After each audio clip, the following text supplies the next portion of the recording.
as well as which we are right here. We are streaming live from Facebook as well as YouTube. So this is the 1028. Let me pop that up there so you actually know what you guys are watching. That's what it is. This channel was actually created for quite a few reasons, y'all. For one, I want to make sure you got some content out there that's going to bring you some value in your life, as well as having a good time while it's happening, right? So that's the thing. And for two, you know, I really wanna conversate with people, man. Conversation is something I feel is big, and it's something that's needed, and it's something we ain't got enough of. A lot of times we're looking at our screens and we ain't communicating with each other. You know what I'm saying? And I think that's the only way that anybody's ever gonna find what's the call a solution to any of these problems, man. It all starts from conversation. If you ever think about it, any problem, anything that's going on in your life that is not going the right direction, a lot of times the common denominator is just communication. That's really it. You know what I'm saying? Communicating with yourself, communicating with others, identifying what the situation is and trying to find a solution. All those things, man. It is what it is. But today, if you guys have been watching, I don't know if you guys follow my channel. It's called the 1028 Podcast, but you can find it on Facebook, the page, as well as you can find it on YouTube. Either one of those two that's down here, we on it, right? Yeah, either one of these two down here, you guys can follow and receive this content on the daily or whenever I'm posting, right? So that's kind of the thing. Want to gotta pull up some things before we get started, man, just to make sure I can conversate with y'all. But hopefully y'all having a good Saturday, man. Hopefully your Saturdays like going, it's popping. I'm hoping it's going good. I'm hoping you guys are out there doing what you want to do, and doing it in a way that's not that's not bringing harm to you or anybody else, man. There's a lot going on in this world, so I want to give y'all a platform to talk about it and talk with somebody that may have. I ain't gonna say I got more sense than anybody else. That's not what this is. But I do got my little opinions, and I got a few things to talk about, man. So today, the one thing I wanted to talk about today, if you guys, let me see, right there. If you guys are following, the thing I want to talk about today is, if you look at the title, it says "Never ask the bird how to fish." No, never ask the bird how to swim. You ask the fish. And that's a really cool topic, I think, that a lot of us don't tend to abide by. You know what I mean? And I'll get into it what that means. But for now, you know what I'm saying, as I get all these things pulled up, we're gonna sit down, we're gonna conversate, man. Alright, so everything's working smoothly. I'm sorry y'all heard a little reverb on there. I just wanted to make sure that this is going smoothly and there's no lagging. That's the problem I've been having. That's why it says take two up there. So let's get directly into the story. If you guys are, hopefully if you guys want to, you can always chime in. I'm watching the comments right here, so, come and holler at me. But never ask the bird how to swim, ask the fish. Where did I get this from? Well, this all started about maybe, let's say, about a year and a half ago, something like that. Maybe a year and a half ago and some change.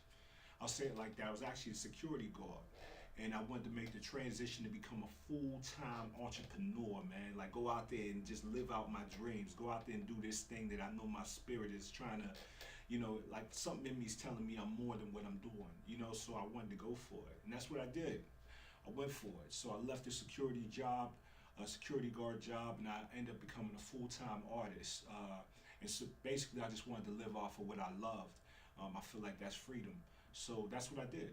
I lived off of what I loved for about, I would say 3 months I was on the journey. I did 2 shows, 2 successful shows too. It was kind of crazy. I did 2 successful shows, art shows, one at a gallery called Point 5 Gallery, another one at Red Hot Cafe.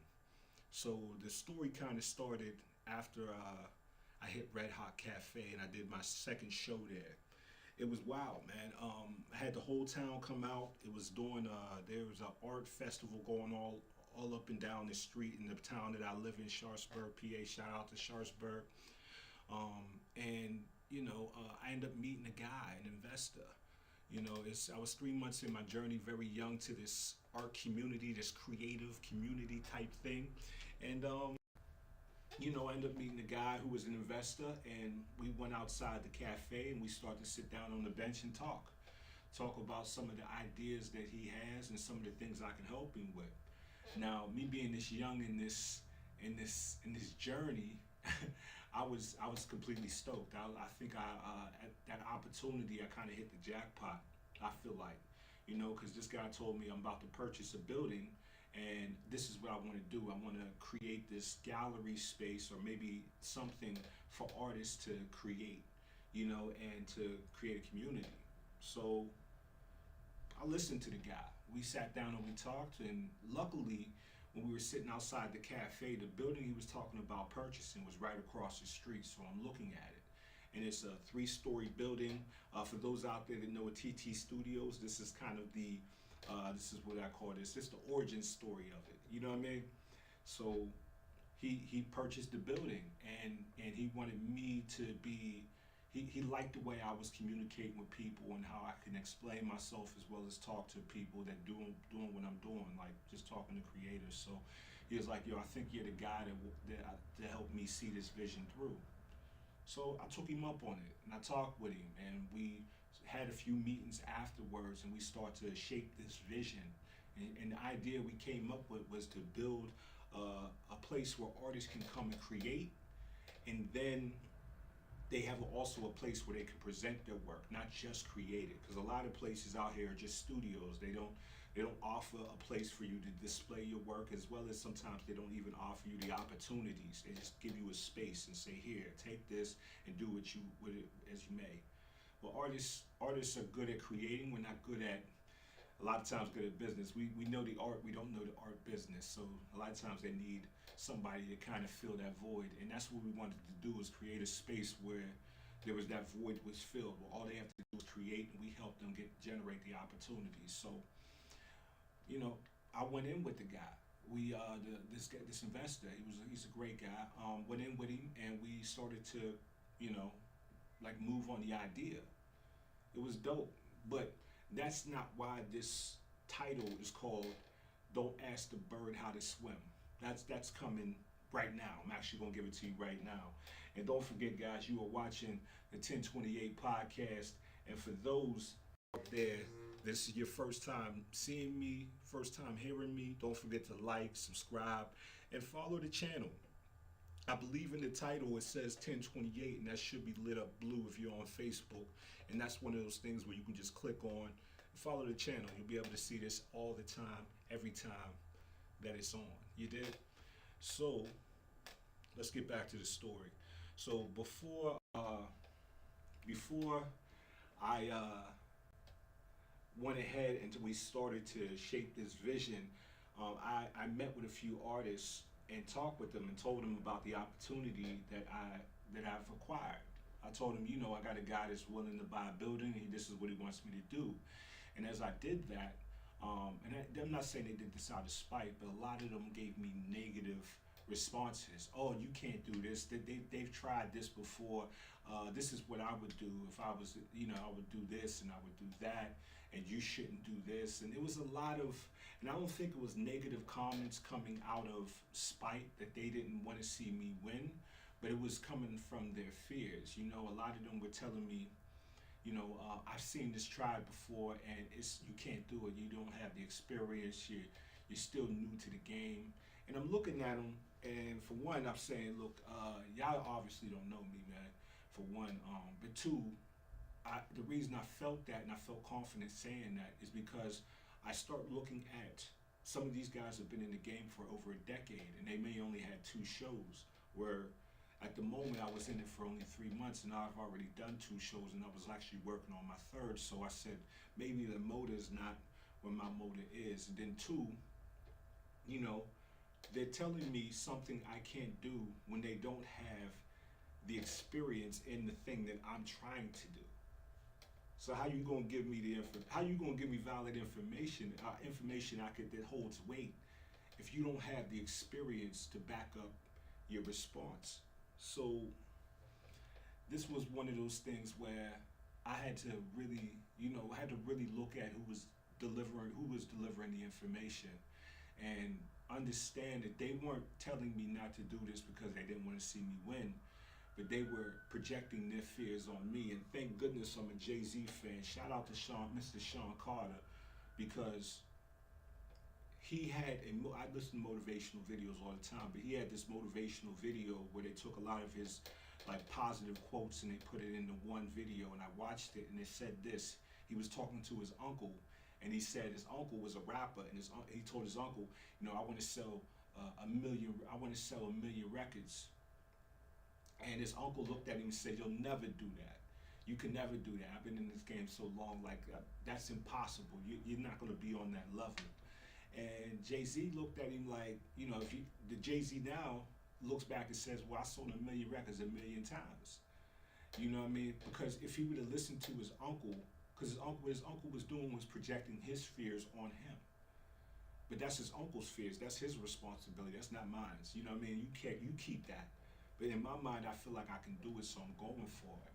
You know what I mean? I'm not getting valid information from somebody who's out there actually in the industry. So why would I take it seriously or let that affect how I move forward? That's just the thing, man. And that's the thing of how a lot of us, we want to go do something, and we tell somebody our idea, and they just shoot it down and telling us why we can't do it. But you got to remember, the person delivering that message isn't you for one. That's not you. That's them. And another thing is, a lot of times they're projecting their fears onto you. And this is where you don't ask a bird how to swim, you ask the fish. So when those colleagues of mine in the creative community were telling me, these things about all the problems I would have and why I wouldn't be able to do it, I went to somebody who was actually doing it and start digging for information of how to create this building and how to build it into something that can actually bring value to the community, because they were already doing something similar to the idea we were doing. And this person I want to say thank you to. She's out there. She knows who she is. I ain't gonna put her on Front Street, but yeah, absolutely amazing. And this person is still, I consider a mentor. She's younger than me too, but I still consider her a mentor, and she's still guiding me in certain things in certain areas. But regardless of the fact, I went to somebody who was actually in the industry to get the information, and not from somebody who was assuming what the information was. And that's why I said, instead of me going to a bird and asking them how to swim, I went to a fish. You know what I'm saying? That's what you do. You go to a fish and you ask the fish how to swim, because they got experience in navigating those terrains.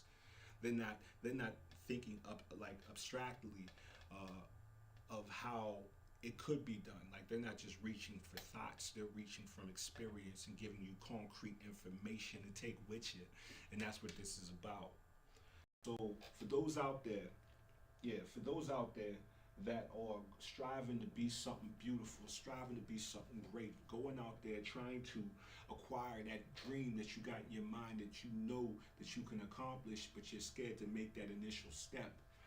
There's going to be a lot of things out there there's going to be a lot of hurdles, and there's going to be a lot of trials and tribulations you're going to have to go through. Yeah, I'm saying that because I'm telling you from experience. This is not something, I'm not going to lie to you, but I'm going to tell you the one thing that's going to keep you going. It's going to be your passion. It's going to be your drive.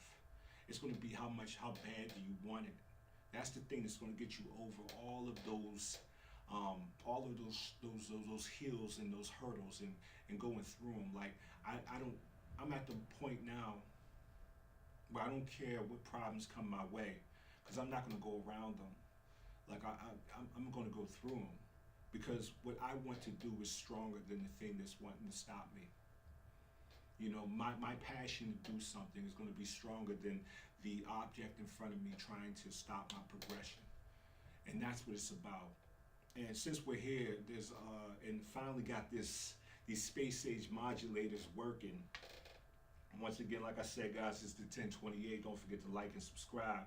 But since we're here, there was another story that also I want to bring up to you about how how much it takes to uh, to acquire the thing that's in your mind that you're trying to acquire, like to accomplish this dream. How bad do you have to want it? And there was a story I listened, like I said, I listen to motivational videos. This is again, it might be a gem for you. Maybe you should start listening to motivational videos in the morning. But that's what I do. I don't know if it'll work for you, but it's something that works for me. But the story was from a motivational speaker called named Eric Thomas. ET is what they called him, and he talked about this story, and I want to drop it on you, and hopefully it could bring some value to your life about how bad you're gonna have to want it to actually get it. So the story goes like this: there was a guy who wanted to, accomplish his dreams. He wanted to accomplish some goals. He wanted to be an entrepreneur. He wanted to be, Zuckerberg or Elon or one of those characters. P Diddy, 50 Cent, whatever he wanted to be that. And he wanted to know like how bad, what do I have to do to get it? He was asking, what do I have to do to get it? So he went to this guy who was a guru, I guess. I'm gonna call him a guru, but he was more like a mentor. He went to him, he asked him, I want this. And the mentor asked him, how bad do you want it? He said, I want it bad. Mentor didn't really believe him. So what he did, he said, if you really want to do this, meet me at the beach at 3 o'clock. And the guy looked at him and said, okay, we're 3 o'clock in the evening? And the guy said, no, meet me 3 o'clock in the morning. I want you to meet me at the beach at 3 o'clock in the morning. Meet me right there. So the guy was like, all right, cool, that's what I'm gonna do. So 3 o'clock in the morning came, and he was right there on the beach. And the guy he was talking to, the dude who was a mentor, was in the water. He was in the water, and he said, and the guy said to the man, the mentor said to the man, if you really want this, then come into the water. So the guy's looking at him like he's crazy. What do you mean come into the water? I want to know what's the secret to becoming successful. I don't need to get wet. He said, if you really want this, come in the water. So the guy goes into the water. He goes in there. He's about knee deep. And the mentor starts moving back. He says, you have to come in deeper. So the guy looked at him like, wow, it's 3 o'clock in the morning. This guy got me in the ocean. I'm wet. It's cold, whatever. So next thing you know, he goes into the water deeper. And he's about waist deep. He's about this high up. And the mentor moves back a little further and says, come in a little bit more. So the guy comes in a little bit more. And the mentor grabs him and puts his head under the water. You heard me correctly. He puts his head under the water. So as he had his head under the water, the guy was struggling to get out. It was like he was almost going to drown. He was literally at the verge of passing out, and the guy was holding him as hard as he could. And right before the guy was going to pass out, the mentor let him up, and the guy popped up in disbelief, gasping for oxygen. And what the mentor did is the mentor looked him in his eye and he said this. He said, when you were under that water, what did you want to do? He said, what did you want to do? More than anything else, what did you want to do when you were under that water? And the guy looked at him and he said, I want to breathe. I want to breathe. I wanted to breathe. The mentor looked at him, and these were his exact words verbatim. He said, that's how bad you gotta want it. You gotta want it as bad as you wanted to breathe when you were under that water. And that's what it takes. There's no exception. There's no shortcuts to this. If you wanna go get it, go get it. There's no other way. That's what it is. And after that, the man understood. He understood. He said, okay, this is what it is, and this is what I want to get, and this is how I got to get it, and this is how I'm going to do it. And from that day forward, the man knew what type of energy he had to go and how he had to conquer every day. And that's a story from Eric Thomas. That's not me creating the story. I just want to give E.T. his credit because he deserves it. The man's a monster, man. He's a beast. But once again, guys, like I said, this is the 1028 podcast. Hopefully you guys are enjoying. Hopefully you guys are taking value from this. My goal is to make sure every time you press this channel that you leave with some type of value, and you leave this channel a better place than when you found it. Making sure we're trying to make sure your tomorrows are better than your yesterdays. So go out there, do something beautiful. The world is counting on you, and yeah, man. Don't forget, this world's a masterpiece. I mean, this world's a blank canvas, and it's up to us to create a masterpiece. So go out there, grab your brush, and paint away, guys. Paint away. All right. Have a good one. Love you. Do that damn thing. All right.